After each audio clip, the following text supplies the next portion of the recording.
Uh, good afternoon. I'm sorry we've been a little bit delayed. That's mainly because of the traffic problems caused by the state opening of Parliament. I can tell you this is the last time the Queen gets a VIP pass to Photo London. We're just going to be miking up. Hans Ulrich is here, and so is Nick Knight. I thought I'd get the introductions out of the way first so that you can get straight on with the talk and not have to hear a lot of guff from me. So I'm very happy that we've been joined on our opening day by two of the people probably two of the people I'm most jealous of in the world. Nick Knight, because he's photographed most of the beautiful women on the planet, and Hans Ulrich, because he's probably one of the cleverest men on the planet. So you're in very, very good hands. And just before I leave you in their hands, I would like to say that our talks are selling out incredibly quickly. So you'll see that there's a number of them, 33, during the course of this week. If you're interested in coming, I recommend that you do so. You make an application for tickets pretty quickly. Otherwise, as they say, you may be disappointed. Anyway, look, have a great afternoon. Thank you for waiting, and I'll give you over to Nick Knight and Hans Ulrich. Thank you.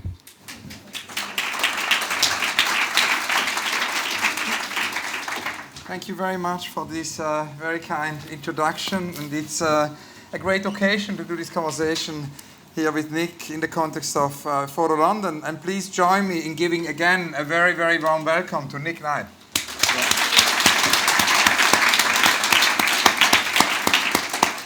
Thank you. So I thought, because we spoke the other day and decided to not make this too much of a looking back, but talk more about the current moment, and also, as you said, to kind of talk about this idea of going beyond photography. And one could maybe quote actually Alexander Downer, who said ways beyond art. So we could maybe say ways beyond photography could almost be a kind of a working title for today. But before doing that, I thought it would be interesting to talk a little bit about the beginnings and how it all started. Because I read in The Independent that actually your parents were very highly influenced by the Festival of Britain, and that you kind of grew up with Robin Day, surrounded by Robin Day. And I actually went to see Robin Day. He was almost 100 years old when I interviewed him. And it was a whole adventure because Richard Wentworth had encouraged me to go and see Robin Day. And then we first got the wrong Robin Day, who was some kind of TV moderator. And it didn't feel right because it sort of said in the papers I got that he was a Thatcherite. So I thought that wasn't right. But then we finally found the right Robin Day, who had retired from London. He lived in the countryside. And I did a long interview with him about kind of this idea of designing all aspects of life. So just wondering, as a beginning, it would be great to hear you talk a little bit about that and about how it was to grow up surrounded by the spirit of the Festival of Britain and just some memories maybe. Okay, well, let me try and take it back to then. My parents, well, I should show you my parents. My father was a psychologist. He later became part of the diplomatic corps with NATO. My mother was a physiotherapist. They both, my mother was born in 1917, I think, my father some years later. So they were a very, very different generation to anything we know now. It was a very different time. I think my mother wasn't allowed to be a doctor because her father thought it was unladylike. So both of them, I felt, were in some way rebelling against the sort of, all the sort of attitudes from pre-war and the war years. And when the Festival of Britain happened, I think they endorsed that, and they endorsed design and the sort of Scandinavian design and a new optimism. And they built a little house in Petersham, which is sort of very open plan. It had underfloor heating, which was completely new at the time. It was a very open plan, all different colours of Formica, so it was very bright and gay in the other sense of gay. And it was just a sort of very kind of nice house to live in. However, we moved out of it after a year, and my father was stationed up near Cambridge, a place called Brampton. And then the only memory I have of the little Festival of Britain house is I had to go back there every sort of 3 or 4 years to redo it after the tenants had kind of trashed it that we rented it out to. Anyway, sort of that little house stayed in the family, and it's where I live now. Although it's no longer such a little house, we knocked it down in 1986, 87, and David Chipperfield built us a new modernist house there, and then we bought a house next door, and we went into that. But I come from a family that was very liberal, very open to new ways of bringing up children, very open to new things. I was brought up without any discipline, which was kind of strange. So I had no boundaries, which I thought as a kid was great. I thought it was fantastic. I learned afterwards perhaps it was just neglectful of my parents, and it didn't feel so great. My father wasn't a Skinnerian psychologist, those who know what Skinner believed is sort of, children can be brought up without sort of touch or affection from their parents. They always bring themselves up. Luckily, my father wasn't a Skinnerian psychologist. He was a little bit more humane than that. But I was brought up in a very liberal, very intellectual, very forward-looking environment. My father built our first house with his brother, who was an architect. Then we built another house up in Cambridge. So we were very much into building houses, very much into modern architecture. And that became, in my mind, sort of part of a sort of intellectual approach to life.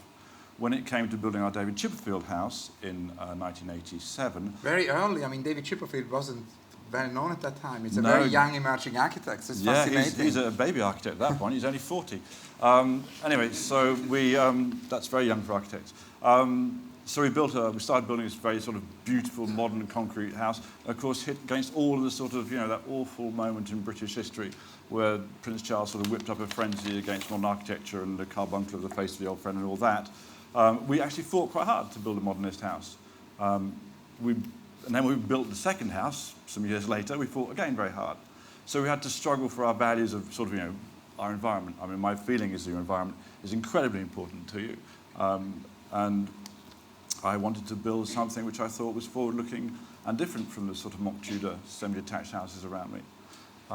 It's probably straight completely off topic. But no, but it's super fascinating because also, we already talked about design, we talked about architecture, this idea of many different disciplines. And it's also interesting that actually photography wasn't the original choice when you started. You actually started by studying science, first of all, human biology, and you had, you said in many interviews that you had this desire at the beginning to become a doctor. Can you tell us a little bit about how you came from human biology and from this desire to become a doctor to photography?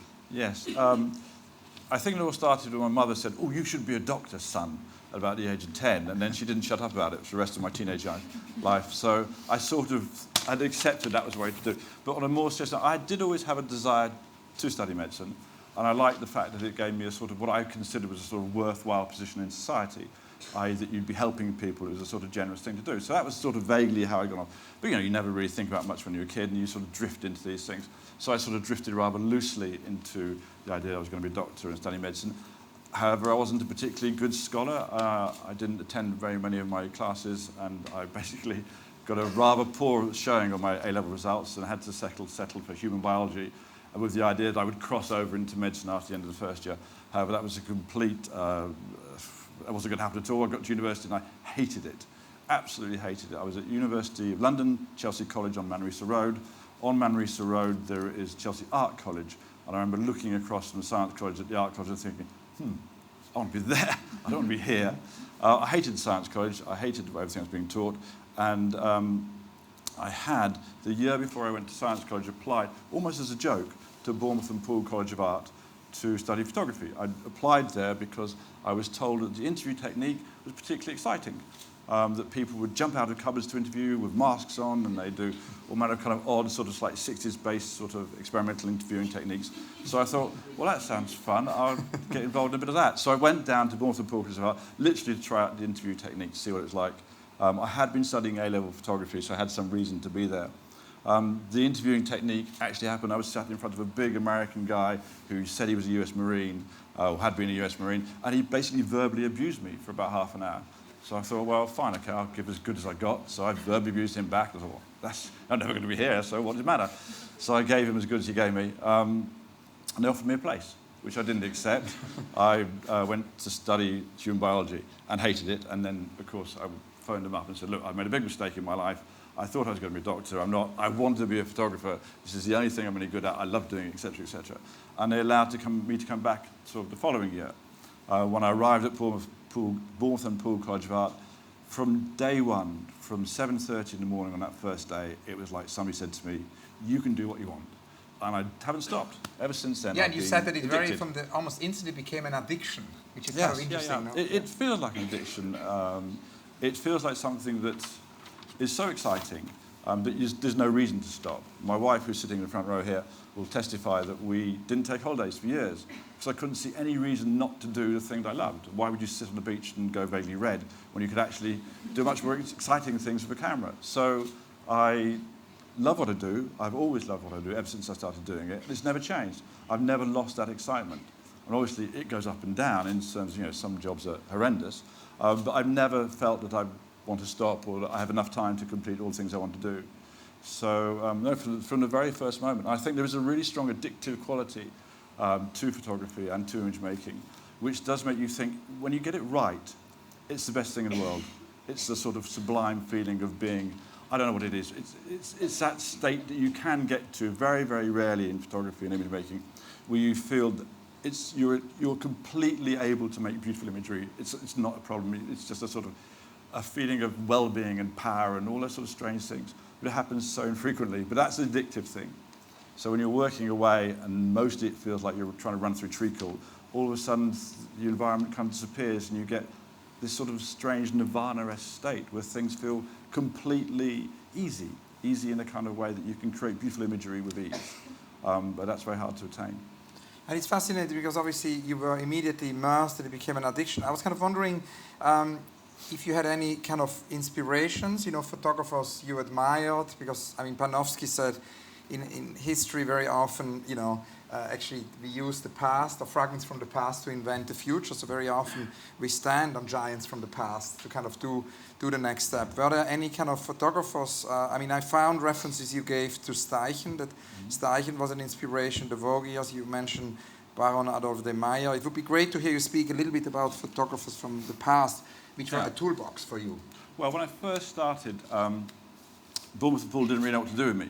So the first thing I started doing was drawing on my negatives with black ink and then making prints. So I did a lot of drawing. The photographs I was first interested in were sort of Russian propaganda photographs and the Bauhaus and Rodchenko and Moholy Nagy and all the people who kind of manipulated their work, sort of semi-collage. So that was my first interest. It was in that very manipulated, drawn upon, hands-on touch to it. I didn't actually particularly like the classical photographers when I first started. I looked at Stieglitz and found him wanting. I looked at most of the people and thought, yeah, I can do better than that. There was an awful lot of arrogance when I first started. And in a way, that's a bad thing, but also in a way, it's quite a good thing. I don't think you should necessarily start thinking, oh, they're all better than me and I can't ever do this. I looked at the sort of panoply of photography in front of me and thought, is that all it is? Because I come from science. So I started a very sort of analytical way of looking at photography. So I didn't come from the arts and thinking, I'm so impressed by this. I came from the science thinking, okay, so let's see what this is. Let's look at all the photographers and see what they amount to. And of course, as an arrogant sort of 18, 19-year-old, I just thought I could do better. Which, as I say, although it sounds slightly unpleasant, I don't think it's necessarily a bad thing. I think if you don't have somewhere inside you a deep-seated belief in that you can do it, then you don't do it. I think you have to feel a sort of internal confidence that you can do it. However slightly unpleasant it is to say it. So that's my first look at photography, and by the time I look at it, what I did is I read every book in the library. I simply went to that college library and took every book out. I looked at Ouija and looked at Munkaski and looked at Stieglitz and Steichen and everybody, Julia Margaret, Cameron, Daguerre, anybody you care to mention. I just looked at their work. So, okay, why have they done this? Why is Robert Capa doing that? Why was so-and-so doing this? I wanted to know everything. So I just absorbed it all. And then just thought, okay, well, what am I going to do then? And then just got on with it. The first big thing I did was I did a project on skinheads. That was in 82, and it's actually the first book of yours. I knew I saw it when I was a student in Switzerland, and it would be great to hear how that came about, because you did this incredibly early. You were still a student at that time. Yeah, I started, Hans, when as soon as I got to Bournemouth and Poole College of Art, I went back up to London and photographed, because in the sort of holiday months, I'd been working in an off-licence and I'd bumped into some skinheads. It was a sort of skinhead revival at the time. It was just 1979, and I just started hanging out with a kind of group of skinheads, and I thought, well, okay, there's a book to be done here. Nobody's documented British skinheads, and I want to do it. So that's my first project. That's what I started doing. But again, the first thing I wanted to do was do it sort of like the Bauhaus would have done it, or Rodchenko would have done it, or something. So I just photographed bits of skinheads. So I said, okay, can I see the tattoo inside your lip? Or can I see, can I take a picture of your foot, or whatever? So I was going to do these collages. I was very much sort of cutting up my prints and everything else. And the lecturer I spoke to you about before, the big American lecturer, came out to me and said, what on earth are you doing? Why don't you just print the bloody negative that's on the film? Why are you cutting it up and making prints out of it? So I thought, oh, okay. So then I started printing the negative that's on the film. And of course, I had ideas that this was going to be a kind of, Donald McCullin kind of moment, and a kind of fantastic big coffee table book, and everybody think it was an incredibly good reportage photographer. And of course, it wasn't. It came out, and it was The only publishing house that would touch it, which was a book on skinheads, and of course they're a difficult thing to talk about, let alone to publish a book on. The only publishing house that would touch it was somebody called Omnibus Press, who did sort of music books, so kind of like The Clash in their own words, or that sort of thing. So that was what in the end was published. It was a little funny square book, which was printed in every shade of grey and no black or no white, on the cheapest paper you can possibly imagine. However, it was probably the most appropriate thing to do for it. In the end, Skinhead, as a sort of little nasty, difficult book, was what it was. And it's still selling. They still sell it to whoever buys it. It's never been out of print, right? It's still going. Again, my wife will testify, I wrote the worst contract in the history of photography for it. Every 7,000 they sell, I get tuppence, that sort of thing. And then at some point after that, of course, it got a lot of attention. Books have a wonderful way of circulating. And I always thought, I once was with Helen Levitt interviewing her in her kitchen. And she was in her 90s at the time, the great photographer. And there was an interview with her and her cat, because she said she cannot really be interviewed without the cat on the table. So it's kind of great, because there was, her and the cat and me. And we had this conversation, and she said, at the end of the day, it's kind of funny, because Cartier-Bresson told me the same.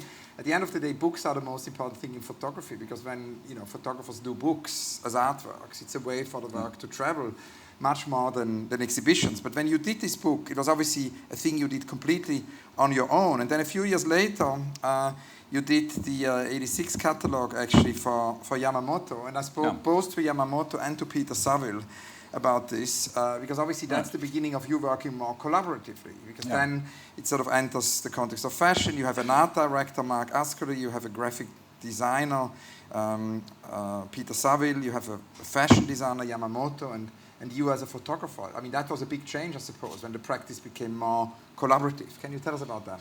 Yes, it wasn't quite as big a jump as it sounds, because I've been working with a stylist called Simon Foxton in London from about 1982 when I graduated to that point, 86. I was working for a young magazine called ID Magazine. And so I had to be working in that sort of fashion area, and I had to be working in that sort of collaborative way. Collaboration is something I think is incredibly important. For me, it's a real pleasure and a real privilege to be able to work with somebody like Alexander McQueen, to be able to try and see how he saw life, to try and get inside his head and his soul, and try and understand the way he sees things. So I see collaboration as incredibly important in what I do, and very, very enjoyable. When you're creating a fashion image, there's usually a team of about 10 people there: stylist, hairdresser, makeup artist, art director, model, etc. And they've all got something to say. They've all got something to bring, and you're foolish if you don't accept it. You should listen to what people say, and you should try and understand what the hairdresser's thinking of, and what the model has to give, which is a lot. So all those sorts of things, making fashion imagery is a very collaborative process. And I think there's been a sort of mythology to photography. It's about the photographer. Well, it's not. It's about the people who are around the photographer as well. Certainly within a fashion context, you are working with great talents. And I mentioned someone like Alexander McQueen, but I would also say John Galliano or Ray Kawakubo or Yohji Yamamoto. A lot of people that I've worked with in fashion bring such a world to me, such a nourishing, such an incredible world to me, that it is, you would really be foolish not to get involved in it. So it isn't about the sort of focus being on the photographer and about the photographer being the all-decisive, that sort of photographer hero image that was built up in the 60s by Bailey. It isn't about that, in my case. It's very much about the pleasure of working with other people and whoever they are. So people from all kinds of disciplines. It can be fashion designers. Peter Saville is a graphic designer. Absolutely. Peter Saville is a very good friend of mine. He's a graphic designer, an art director. I don't know how many of you know him. He's a lovely man.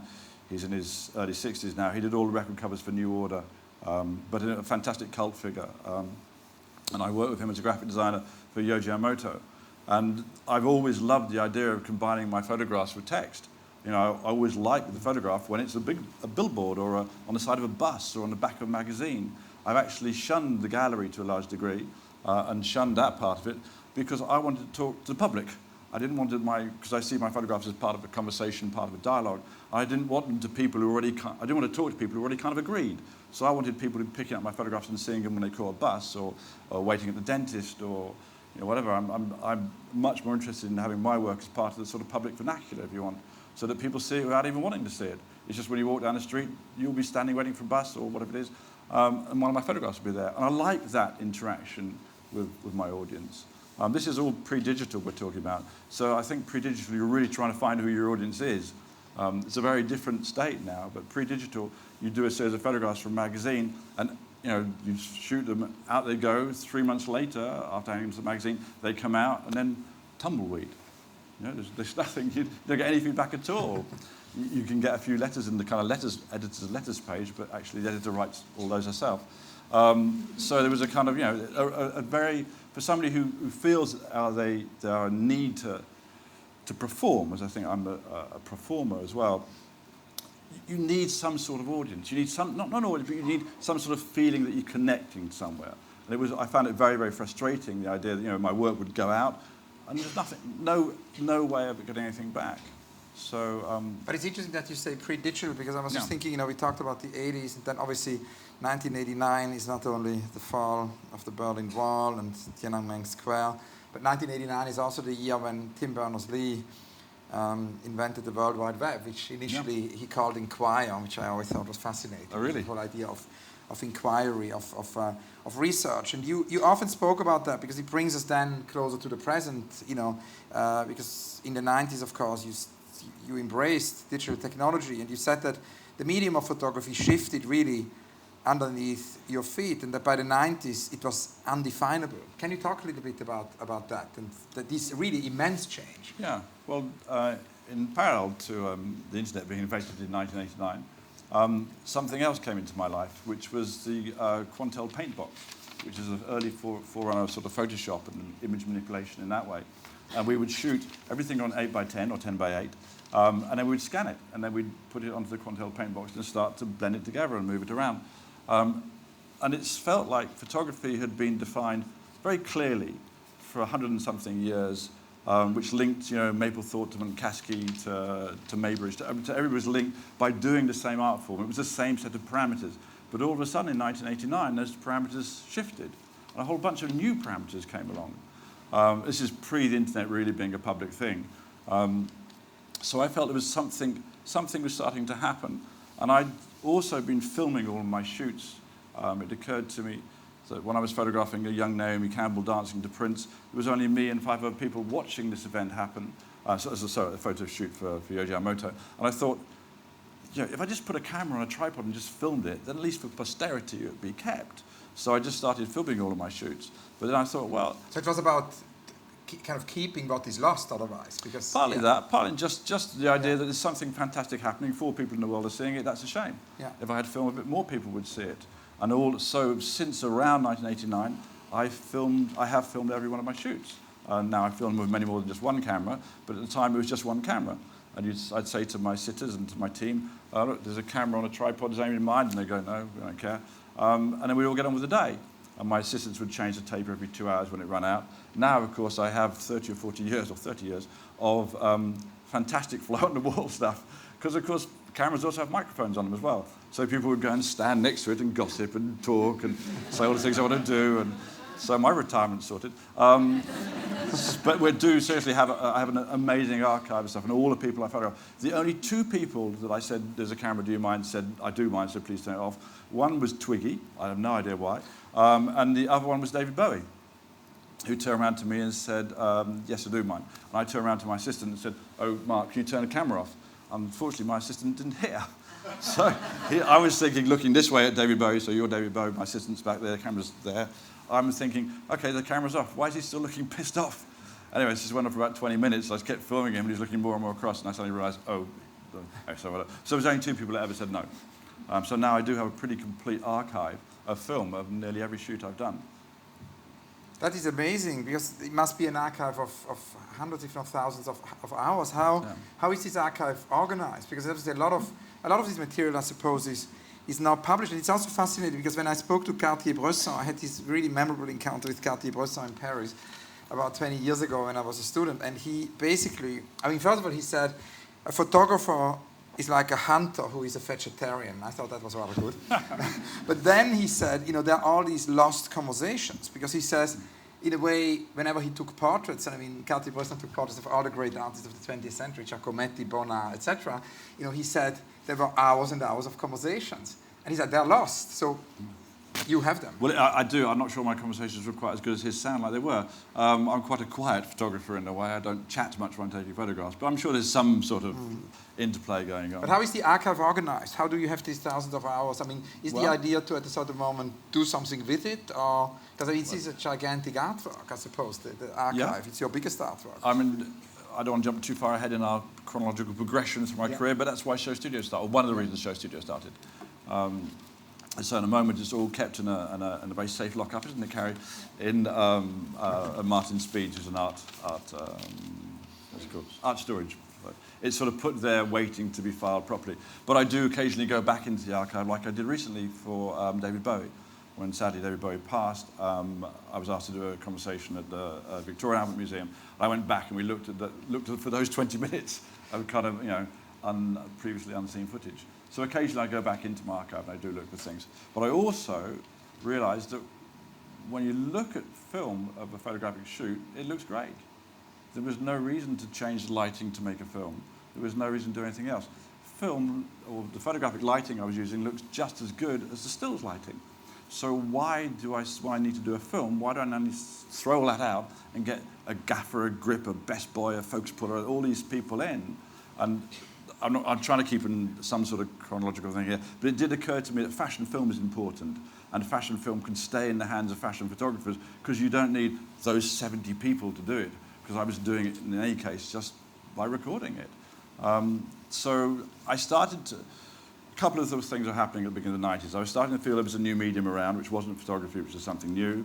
And I started to feeling that actually fashion photography probably, however I'd made my living and my career out of doing, fashion photography probably wasn't the best way of showing clothes. Clothes are always designed to be seen in motion. No designer will ever create a garment to be seen just static from the front or static from the side.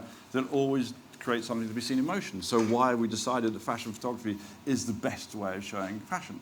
So I started trying to work on the idea of fashion film. I thought, well, this has to be a better way of showing fashion than still photography. However great, and they are great, fashion photographers have been, the Aberdens and the Kaskis and the Penns are fantastic artists. However, that doesn't mean that we can't try and do it a different way. And that's what we're looking at. But you were also saying that in a previous conversation that fashion film is as difficult in a way as fashion photography. There is not a lot of good fashion film around, and you said a fashion film like photography should be non-narrative. Can you talk a little bit about that? What makes a good fashion film? Well, my belief is that fashion films should come from fashion photography. It should have the same language, if you want, as fashion photography. And a fashion film is simply about a piece of clothing in movement. It isn't a story told around a piece of clothing. The narrative of a piece of clothing is already imbued in it. When a designer creates something, when Alexander McQueen creates a dress, all the narrative is in that dress. You don't need to come with a narrative and put it on top of it. So I very much go against the idea that we should have a kind of, a storyline imposed upon it. And that's why the fashion film that I teach and the fashion film that I practice at Show Studio is a non-narrative art form. If you imagine let's take it back to, imagine a great Avedon picture. So if you imagine Twiggy or whoever it was, jumping across his grey cyclorama with her plait and everything else in that frozen moment. Now you're in 5 more frames of that. Now that makes a fashion film. It's simply that piece of clothing in movement. And you love the photograph, and you don't need to know what she did next, who her boyfriend is, where she's come from, anything else about it. You love that particular moment. Now what I'm trying to do with fashion film is recreate that same desire, that same aspirational moment, that same moment of we see a fantastic fashion photograph, but it's just moving. And I think that's, all the narrative of a fashion film is in the clothing. So I'm very much against that sort of idea that you've seen a lot of fashion films from places like Chanel and Prada and all those big houses who've got squillions of billions of money, so they go and hire a huge Hollywood film director who's a great film director, like a Wes Anderson or man's name's gone, but like, one of the great Hollywood film directors, but they're not a fashion film director. And in the same way that there are very, very few great fashion photographers, there are probably, if I'm being generous, 10 around at the moment. I am being generous. There's probably about 5 around at the moment. And every generation has about 5 of them. Look back to the 70s. Who did you have? You had Deborah Turbeville, Sarah Moon, Helmut Newton, Chris von Wagenheim, Guy Bourdin. That's the 70s. probably offended loads of people by saying that. But as the great fashion photographers of the 1970s, there aren't 30 or 40 or 50. There are a handful of them. And the same will be true of fashion film. There'll only be a very, very few people who can do it. It's a very tricky medium to grasp. And you need, because somebody's a great film director, does not give them the specific skill set to be a great fashion film director. Look at fashion photography. There are so few. And just look at the fashion photographers. Look at Stephen Meisel. He's a strange chap. Look at anybody. Look at Merton Marcus. They're quite odd. We're all slightly peculiar. We're obsessive about fashion. We know that when you turn your head that way half an inch, it looks better than turning it that way half an inch. We know what clothes you wear. We know everything about fashion. We're obsessed with it. Stephen Meisel would love to dress in women's clothing. It's all that sort of thing. We're obsessed with our medium. And that's why there are 5, in the whole world, there are 5 fashion photographers. So that's the level of peculiarity each one of them must have. So that's what I'm saying to you. Just getting a great Hollywood film director like a Wes Anderson, who is great, isn't the solution to it. You have to go back and look at the language of fashion photography, and you have to say, okay, who is it that can actually craft this thing? And that, in my opinion, hasn't been quite found yet. We are still looking for the first great fashion filmmaker. I'm trying to be that person, but I'm not there yet. And it's also important, in a way, to come back to collaboration, because you say, on the one hand, of course, this description of what is, great fashion photography, what is great fashion film, but you say, of course, also, it gets even greater if a great fashion photographer works with a great collaborator. And I was wondering if you can tell us a little bit about what have been for you the most fruitful collaborations, because obviously, in a collaboration, 1 + 1 can be much more than 2. It can be 11 or even more. And you said that, in a way, McQueen was such a collaboration where you really got inside somebody's psyche, where you worked with honesty, with intensity, with love.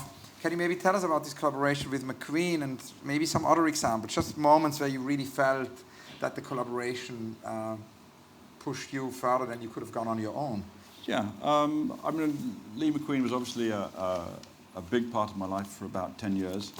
It was an important collaboration for me artistically, but there have been others. John Galliano was another very strong collaboration. Both of them had, I think, due to the pressure of the industry, very, very tragically in Lee's case, Lee took his own life, and John almost did a public suicide. I know John Galliano very well. I worked for him for 10 years. He holds none of those views whatsoever. He couldn't find somebody who is more of the opposite of what he said on that tape.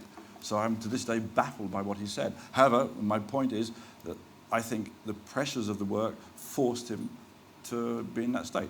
But my collaboration with him was very profound. I've collaborated with actually at the same time. My life was halfway between John and halfway between Lee. So it's working with kind of Beethoven and Michelangelo. It's kind of, there's a lot going on.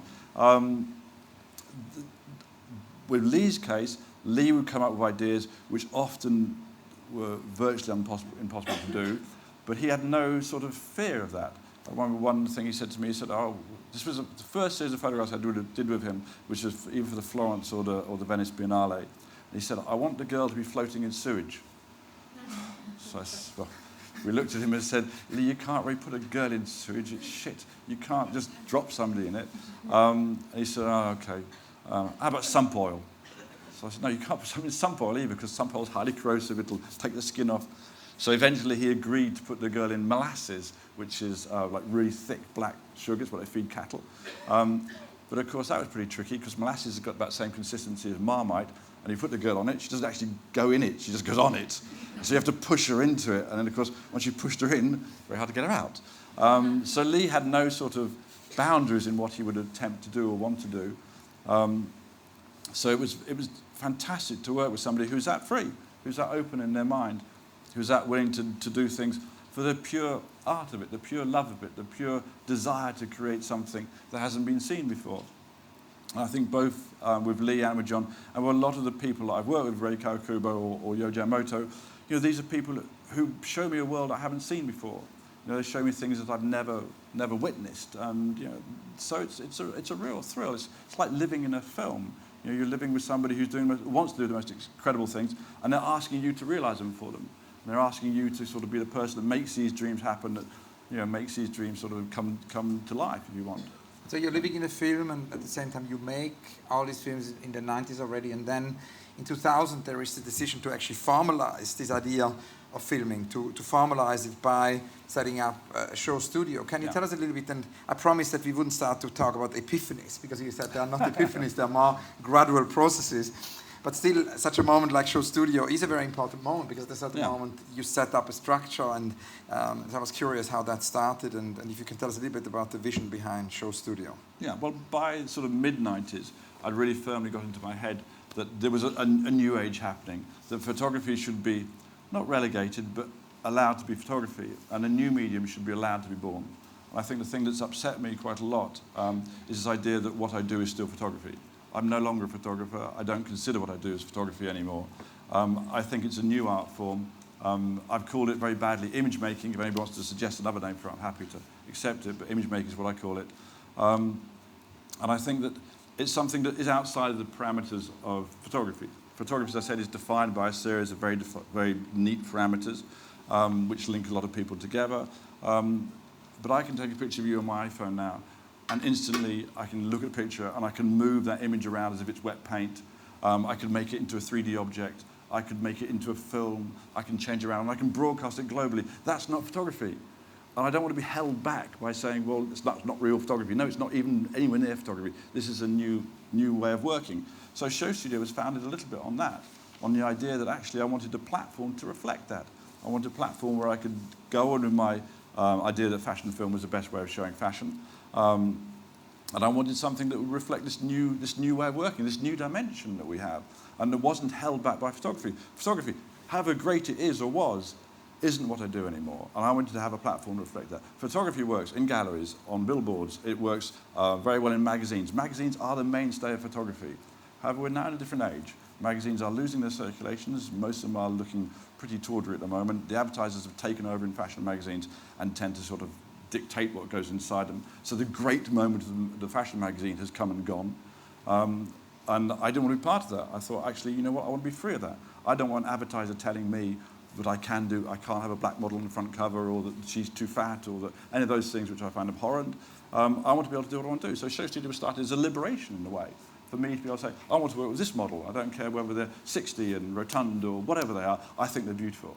And I want to be able to push that. So it was started as a liberation from the constraints. And also there isn't a middle person involved anymore, there isn't? No, it's very true that it makes a very fundamental difference to your relationship to your audience. Previously, nearly any artist has to work through a third party. So if I say, okay, I want to release a record, and I have to go to a record company and say, this is my song, do you like it? And they'll say, yeah, okay, I can make some money off that, I'll release it. Same thing if you're writing a book, same thing if you're doing a film, same thing if you're doing a ballet, anything. It goes through a middleman, whether it's a Larry Gagosian or whether it's whoever it is, a person who will say, I can make some money from your art, therefore the public can see it. And the internet removes that person. The internet removes that middleman. And you put your art on the internet, and if it's any good, people like it. If it's not good, they don't. And I think that's a much more honest relationship with the audience than previously. So that was part of the reason to start Show Studio again. It's just to have a very, very different relationship as an artist to my audience. I wanted to feel that it wasn't about me having to sell somebody a pair of jeans or a pair of trainers. It was actually about me being able to talk about the things that I loved. If that had some sort of resonance with an audience, they could talk back to me. It's a very one-way conversation being a fashion photographer working through magazines. You put your work out there, you have nothing to do with your audience. And I didn't like that. I felt that was arrogant, and I didn't like the sort of position that forced me into. I didn't like putting my work unexplained on a pedestal and saying, this is my work, guess at what I meant. I'm quite happy to tell you everything about what I do. So I started Show Studio, and it was a way of showing the process of creating a piece of art. So you can see it from the moment of conception to the moment of completion. And you can see every step on the journey. And I felt, and I still feel, that's probably a better way of seeing the art. Because then you know. I'm not convinced by the opposite of that, which is to have a piece of art in the gallery that everybody looks and scratches their head at and says, I think the artist was trying to do this. I'm thinking, well, why didn't we just, now we can do it, let's watch the artist and see. If artists are willing to do that, and most are. A lot of the artists that I work with are completely happy to show their process or just show how they work. So Show Studio started for all of those reasons. New technology is happening, a new dimension in image making. The idea that you're free of the advertisers, The idea that you're in touch with your audience, that your audience participates in the work. It's a two-way street. It's no longer just, I say this, you listen. Now you talk back and you get involved. So I found the whole thing a lot more coherent with my life and what I believe and the people that I loved and the people that I fell in love with and the values that I felt I had as a person. Felt much more coherent with that, with a slightly strict old way of working, which always seemed to make some guy some money at the end of it. So that's the reason I started Show Studio. No, it's super fascinating because, of course, it's, as you say, it brings it closer to audiences, it develops new audiences, it makes it more accessible. It's in this sense, art for all, as Gilbert and Charles would say. It's art for all. And it's also, when Tim Berners-Lee actually came up, with the World Wide Web idea and which was called Inquirer at the beginning, it was, of course, this idea that it was all for free, so it wouldn't be, so he's, of course, expressing greatest concern, as he did in the press over the last couple of years, that his invention is turned into something else with the increasing, commercialization of the internet and the World Wide Web, because it should be a free accessing. And the other day when we chatted over the phone, you were talking about this different kind of economy also that implies. And I was curious if you could talk a little bit about that, because I suppose, of course, by doing that, by making these things all freely accessible, it liberates and it makes you also completely free in the way of doing your own content. You don't depend on advertisement. But what kind of economy does it involve? What's the kind of new economy? I'm not sure what a new economy. I didn't start Show Studio. Or no economy, maybe. Well, that's been the economy I've been working under. I pay for Show Studio, and I have done mostly for all of its life. I wanted to have something. Certainly when I started, we were approached when we first started Show Studio by different organisations who said, oh, we're quite interested in what you're doing. I just thought, I really don't want to go there. This is too new. This is too important. I don't want this to be done for commerce. I started Show Studio for the love of the art, and that meant protecting it to some degree from the market and protecting it from ways of making money. I view money and fame slightly with suspicion and disdain. I think they're both very evil, corrupting forces and both false goals. So I'm really trying to keep Show Studio free of all that. So I pay for Show Studio, and I haven't commercialised it. There's no advertising on it. We're allowed to say what we want. We're allowed to say, no, nobody can stop us saying what we want. So when we review the fashion shows, for instance, which we do twice a year, we sit very much like you do at a sports match, and we have a panel of experts, 5 experts. It could be art directors or fashion historians or models or photographers or whatever it is, and we look at the show live and we review it. And if the Gucci show's rubbish, then we say we don't think that's very good. Now that's not what they do in fashion magazines anymore. They're too frightened of losing the money that Gucci will bring to them, or Armani, or whoever it is. So I wanted to have a platform. So I thought fashion needs some sort of discussion area which people can actually be honest about things and say, this is a great, amazing dress, and this one isn't. And that I didn't think was happening. And so, I thought, well, I'll pay for it then. I'll fund this thing. So we stayed away from advertisers, because as soon as you go near them, they say, well, you can't really say that about Armani because they're part of our group, or whoever it is. So I wanted it to be free and an independent voice. And that's very important. But in terms of the economy, no, there is no money-making role model for Show Studio because it was never set up to do that. I'm sure at some point somebody will find a clever way of getting some money, or I hope so, because I'm running out.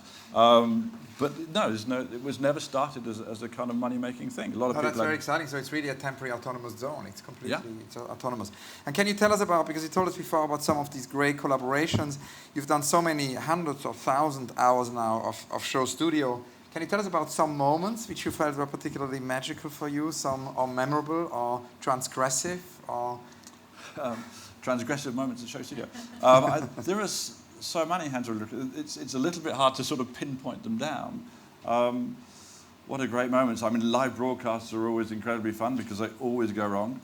So that's always fantastic. I remember we did a live broadcast of Alexander McQueen's last show. He decided it would be a good idea to let the public in to see fashion shows, something we've been asking him to do for years, and he eventually decided he would do it on a show called Plato's Atlantis. And it was, so we made a fashion film for it, which is shown huge at the back of the stage, and the setup for Plato's Atlantis is he had these motion control robots that would go down the catwalk after the model. So, the sort of things that look like sort of dinosaurs, the big black things, and have a camera on them, but they're all the motions all been mapped out beforehand. So these sort of huge motion control monsters would go down the catwalk after the models, then switch around and then go back up the front row, broadcasting Anna Wintour and Grace Coplington and everybody else to the world. which I'm not sure they agreed to, but still. So that was a kind of interesting moment. However, a couple of things happened on that. One thing happened that we never worked out, that the hairdresser was going to make a 2-foot-high hairstyle on top of his model's head. So when the camera, it's already been pre-marked out that it's going to do that swoop, comes swooping down, it's going to do it whatever, and she's now 2 foot taller than she was in rehearsals. So that was quite a scary moment, because they also had shoes that were about 2 foot tall, and had they gone over, they wouldn't have got up. I'm not sure what would have happened then. And the other thing that we didn't realise is the fact that Lady Gaga was going to release her single Bad Romance. At the end, no? At the end. Of the live cast, yeah. At that time, we didn't really know who Lady Gaga was, and we hadn't been told she was doing it, and nobody kind of waved a red flag and said, actually, she's got 6 million followers, so you should be careful just sticking this stuff out there. And in rehearsals, I was told, and it was, in fact, the Jungle Book, which we had as the finale tune. So when it went out, when we started broadcasting at 7:30 in the evening, I couldn't work out why my computers were actually visibly melting in front of me, and streams were sort of dripping plastic, and these poor tech people who we got in, who assured us that there wouldn't be no more than 20,000 people to see a fashion show, that wouldn't happen. They were going strange colours of red and blue, and it was all very strange and almost psychedelic. 6 million people tried to come and watch that broadcast at one time, which is anybody who's anything to do with live broadcasting will tell you is quite a tricky feat to do, especially if you think you'll get 20,000. So that was a kind of moment. All live broadcasting is fraught with those sorts of things. You know, always just before you go, okay, we're going to go live in 3, and then the power cuts, or somebody wets themselves, or whatever it is. But there's always something that happens. So live broadcasting has been great. We do a lot of live broadcasting, and we embrace it. Our attitudes, we embrace the atmosphere, we embrace the accent. If the power goes, we use candles, whatever it is. But that's taught me a sort of, that actually life is much more richer if you don't take all the mistakes out. It's much better to leave them all in there, because that's what makes it interesting. And we do a lot of live broadcasting. We will ask an artist, somebody like Gareth Pugh, to come and make a dress in front of the cameras over the course of 3 or 4 days. And Gareth comes in with some rolls of material and lays them out on the floor and starts cutting them up. And the public are allowed to email in questions. And at the end of the 3 days, there is an incredible dress, and the model of his choice comes in and wears it, and I film it. And it goes out, and you can buy the dress, and when you buy the dress, you get the film of it being made. Now, those sort of experiences, when you actually see something like Gareth Pugh or Stephen Jones or whoever it is actually making something in front of you, for me, that's the ultimate luxury. It's one thing going into a gallery and seeing an amazing dress or amazing painting, but actually partaking in that moment of creation, having some voice in it. Because you can email questions and say, Gareth, why on earth are you making it out of PVC, or whatever it is. So you're going to shape in some way his process. And those sorts of things are very magical. But as I say, it's live broadcasting. Yeah, you shape his process, and at the same time, it's also very fascinating for people who watch it, because it stimulates them to do things. It's kind of and I think the ultimate luxury is accessibility. So now, a few years ago, we met in Miami, and there I discovered a whole other aspect of your work, which were these series of flower pictures, which we haven't spoken about yet, and also a peculiar aspect of your filming, because you did lots of interviews there of close-ups. So I was wondering, let's stay with the filming first, and then maybe talk about the flowers. Yeah. What's this close-up series? Is that a series within the series, or how did that start? Well, like you, Andrew, I'm particularly interested in the art of interviewing. I think it's something that I remember those interviews from the 1960s. What were they called? Face-to-face? I can't remember. It was for so good BBC kind of blokes who would talk very earnestly and very strongly to very important cultural figures. But they were super honest, and they were super tough interviews. I think it was it Face-to-Face? Was that the series? So anybody agree with me? Anybody from the 1960s? Excellent. But they were very direct. There was one intellectual in a chair with another intellectual sitting opposite him, and they had a kind of a tough interview thing. So I thought, all the interviews I'm seeing these days are so manipulated and so twisted and so sycophantic, and not all of them, a lot of them. I want to see some hard interviewing. And so we started a series, and Hans was very kindly agreed to be one of our interviewees, where the camera is literally in here. You see every expression that flits across Hans Ulrich's face. And the face is very revealing as a canvas. You can't hide much when people are looking this close in. We don't do that much in life. We never really see each other that close, unless it's our lovers. But people we meet, we tend to see from a distance. And from a changing perspective as well, we move around. So I wanted this fixed camera. And it's very interesting when you watch people. We interviewed Dinos Chapman, and the little funny tics they have in life, how much he blinks, the number of times he says a word, all become very important when you're this close in. And the questions that we ask aren't aggressive, but they're slightly demanding. Carrie, who's sitting in the front row here, was our interviewer for Hans Ulrich. And her questions, I asked her to be, not to give up, not to be rude, but to push and to find out and to try and understand. And that's what I liked about the 1960s interviews, that they were, they said, yes, well, you said this, but that doesn't really make sense. So can you re-explain yourself? And there was a little bit of kind of, come on now. And there was that sort of slight directness. And I wanted to put that back into interviewing. But we do lots of interview series at Show Studio. We call them In Your Face. In Your Face are the ones that Hans did. We also have In Fashion, which looks more like an Irving Penn portrait. We have a series I do called Subjective, which is where I interview models, and I say to Kate Moss or Naomi, whoever it is, this is the photograph that Obrist took of you. We've all seen you in it. Now, what were you seeing? And I ask them their opinions. Because what we forget in fashion photography, and the great fashion photography you'll see here, is actually all those models also have something to say. They all brought something to the picture, as much as Obrist did, or as much as Meisel does, or as much as Lartigue did, or those women, and often they're women, would have something to say, but yet we seldom hear their voices. So I thought I should start a series where I talk to the models and actually get their part of it. It came from photographing 60 years of modelling. I did a thing for the year 2000 for Vogue magazine, where I took a photograph of the sort of, taking the models back as far as I could, so models that work with Irving Penn and almost Cecil Beaton. Sadly, we couldn't get much further back than that. But when I spoke to all these women who are, they are the great fashion images that you all know, jumping across cycloramas or on bicycles or whatever it is, I felt I'd never heard their voices. I'd never seen them as people, and I wanted to do that. So that was one of the interview series we did. So we do a lot of interviewing, and I love interviewing. I love the fact that you talk to people. I love all that as much as I love image making. I actually like hearing what people have to say. I love the human voice. And do you have 10 minutes. 10 minutes, great. So we have to speak faster. Do you have kind of unrealized? Because I always wanted to, interview Godard, but it's kind of difficult because also David Bowie was my kind of big unrealized interview, which now sadly will remain unrealized forever. Yeah. So I was kind of wondering if you have any unrealized interviews or photo shoots, people who didn't have the time or didn't want. Or... So many, yes. I would love to interview Lee Barry. I photographed Lee Barry quite a lot. There's lots of people. Sadly, you don't act quick enough. I never photographed Lady Diana. I would have loved to photograph Lady Diana. I mean, so many people that go through life and you miss them. I never took a portrait I wanted to do of Lee McQueen. These opportunities, they go. So there are lots of them. My world is littered full of opportunities that I haven't taken up. In the same way that conversely, the world is littered, if you want, with great photographs. I always felt that you walk down the street and you say, it's amazing how her shoe and that boot, it's fantastic. But nobody's taken a photograph of it. But there's an amazing picture just there by her feet. And we miss them. We walk by and we are surrounded by incredible images. And yet only very few of them we ever take. So often I see things, I think, I wanted a photograph, and it's gone. So these are all unrealized? These are all unrealized. Every time I walk down the street or drive through the street, whatever it is, I will see things I would love to photograph. And often I've stopped the car and I had to do it. The stupidest time I've ever done that, and I know we're short of time, was I was driving along through the park and I stopped opposite, is it Chelsea Barracks, where they have all the Queen's Guard? Hyde Park Barracks? That big red brutalist building in Hyde Park.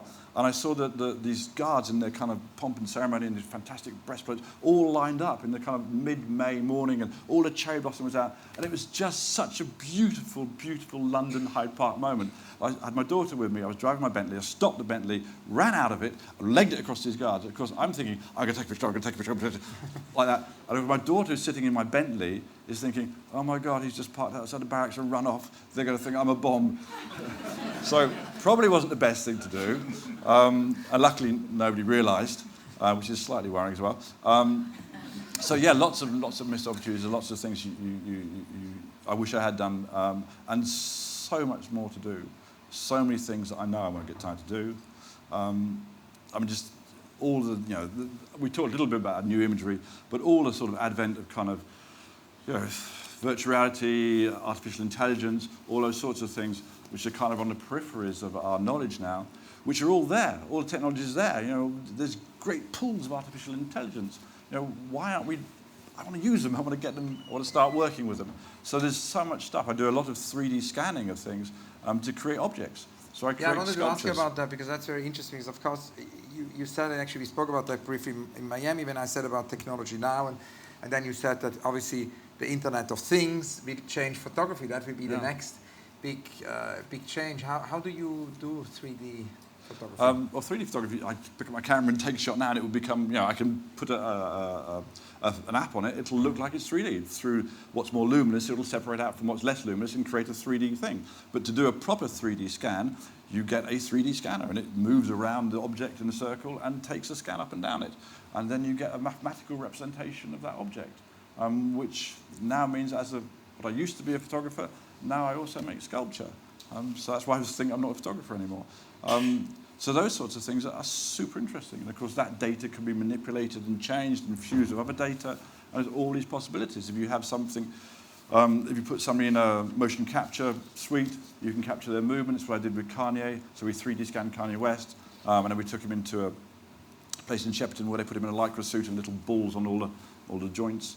And then Kanye very nicely performed in this like ridiculous outfit the whole of his album. And then we got one of the performances of Black Skinhead, and we put it with a 3D scan, and all of a sudden this 3D scan comes to life and it's Kanye West. And all those sorts of things. I mean, had I taken the data of Kanye and fused it with the data of a horse, that might have been interesting. Had I fused it with the data of a bird, that would have been incredible. So all these sorts of things, which I think are all the beginnings of a new age. Imagine what Man Ray would have done if he was sitting here now. What fascinating things would Blumenfeld have and what Salvador Dali would have done, and all of that. And of course, I'm very excited by Magic Leap, this idea of augmented reality, which I think is even more interesting than virtual reality, where we just in the future can have mixed reality. We are outside, we walk through a park, and we see things, but then also things are there which we don't see. That completely changes. Mixed reality will change everything, no? If you're talking about that completely, so somebody will make some of that reality for you. Yeah. And what are they? We don't know what they are. They're not a photographer. They're not even an image maker. But yes, I think our world is we're just opening the crack of the door. We're about to see an incredible new world, which will spawn incredible new art. And part of my reason to make a distinction between photography and image making is to let this new world happen and stop holding it back. So I think it's super exciting. I'm only sad I'm 57. Because I'd rather be 17 now.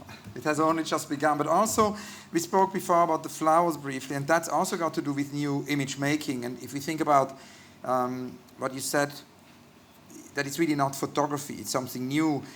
So whilst we were in the studio in Miami, and I was rather stressed trying to give answers to these deep questions, there was a very relaxing moment also, which was very smart, because in the studio you also had images of your flowers, and so whilst to chill, one could actually look at these amazing flower pictures and relax. And these flower pictures are really not photographies at all. They're manipulated pictures. They're as much painting as they are photography. Can you tell us about those? I do different sorts of flower pictures because I've always found some sort of excitement, lots of excitement in nature, because it's natural and it happens and you can't stop it and all that sort of thing.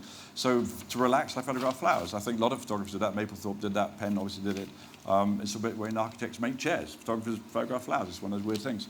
And I particularly love photographing flowers. I have some roses in my garden, and any Sunday around this time of year, I will now start photographing roses with an absolute joy and a passion. The images I created of flowers, I think you're talking about, Ulrich, are ones where I started printing out. It happened by mistake, in the same way that Man Ray's solarization happened by mistake. I printed out a picture on the wrong side of the paper. And of course, when you print out a picture out of an inkjet printer and you put it on the wrong side of the paper, the ink doesn't get absorbed into the paper. So it drips and it runs. And I thought it was fantastic, because all of a sudden I'm starting off with a photograph and it comes out, it's a painting. And so I took this idea further. And I did some quite classical arrangements of roses, very classical proportions, everything else. And then I printed them out, a lab I work with in LA, on these huge bits of paper where the ink couldn't settle, where it couldn't go in. And all of a sudden you're holding this thing which is about, 4 times the size of that. There's a huge canvas and you're moving around like that. And all of a sudden you're like, well, I'm not a photographer, I'm a painter. And I've got paint in my hands, and it's all, and also it moves more if you put heat on it. It moves more if you put steam on it. So there I am in a room with a kettle in one hand trying to make this thing run. And it's actually a very sort of physical thing. So those sorts of things just make me really enjoy life. The fact that all of a sudden you're freed up of your constraints, you're freed up of your boundaries. I think those are the paintings, the images you're referring to. And that was about 2 or 3 years ago. What are you working on right now? be in the studio? Well, I'm not sure what I'm allowed to say, shall I? What can I Is it a legally... secret? I've always got some trouble. We're working with Nike and Adidas. Retrospective? Oh, okay. So my two clients at the moment are Nike and Adidas, so I'm Mr. Sporty at the moment. And then after being Mr. Sporty, I'm working on a huge retrospective, my first gallery show, my first solo gallery show in a museum called Daelim in Seoul in South Korea, which is due to come out or due to launch in September. So if anybody happens to be in South Korea in September, I'll happily see you there. And it's a huge show. It's 150 pieces or something like that. And it's a massive show, and it's very strange. I've done books in the past, and doing a book is always a little tricky because you have to go back in time and look at motivations and stuff. But looking at your whole work, all of your oeuvre, if you want, and try to make some sense of it and some rationale of it, and why you took this picture and what it's got to do with that picture, and the themes that run through your work, I'm fascinated by doing it. I didn't particularly look forward to it, and when Carrie came up with the idea, when Daelim approached her, I was a bit like, really, do I want to do an exhibition? But actually, it is interesting to look at your work, and it is interesting to look at the different themes. It helps you understand a little bit more what you're trying to do, and more perhaps some of the things that are important to you. So it starts with Skinhead, and it ends in some sort of new dimension, which is our new dimension we're all working in. So that would be the most. What would be the most recent work in the show? You already know that. I guess it'll be the 360 films I'm working on at the moment. Yeah. So that'll probably be the most recent. Is that right, Carrie? 360 films? And sculptures. And the sculptures, I guess. Will there be any? Because I was wondering actually if you've ever done any completely abstract work. Because I read there's an interview in the Independent, My Secret Life. Yeah. And there you say, and I promise it's my second last question, so we are not going to be late. You say that at night you dream actually in the abstract. You dream in colors or color fields or geometrical shapes, each with an emotion, happiness, sadness, fear attached to them. So that I thought was super interesting, and it made me think, are there any abstract photographs I was bigging it up when I spoke to the Independent. I do dream almost primarily in the abstract, which I find quite boring and frustrating. So I can't remember this morning's dream, but it would have been something along the lines of, there are two shapes. They've both got 7 sides, and one of them doesn't quite fit into the other one. What are you going to do to change that? And that dream will go on ad nauseum through the night. And so I tend to dream in the abstract. Which is, as I say, quite boring. Most of my dreams are a conflict between an unresolved problem. Most of them are sort of, you've got this flat surface, it's got 3 little bumps at the end of it, and this flat surface has got 3 little bumps. Which is the better one? Which is going to fit into the other one? It's that sort of, those are my dreams. I thrash around in bed trying to work that out. So abstract, I actually very much like abstract in image making. It's a sort of freedom in it. It's the idea that it isn't constrained. I guess nearly all of my work. You see the screen's flashing away. Somebody's trying to tell me something. Yeah, get off. Enough. But I do have a very last question, because it's one of the only recurrent questions in our interviews, which is the Rainer Maria Rilke question. We go. The advice to a young poet of Rainer Maria Rilke. I wanted to ask you, Nick, what is your advice? Because so many younger, artists have been inspired by you. I always will remember Wolfgang Tillmans, when I met him for the first time in 1990 or 1991, told me how inspired he was by you. You've inspired generations of people. What in 2016 is your advice? And I would say not to a young photographer, because we are beyond photography. What is your advice to a young artist? To trust in yourself, to trust fundamentally in what you believe would be my advice. Absolutely, trust in your own opinion. It doesn't mean be closed of mind, but it means trust in yourself. There could not be a better conclusion. Nick, thank you so much. Pleasure. Thank you all very much. Thank you. Thank you very much.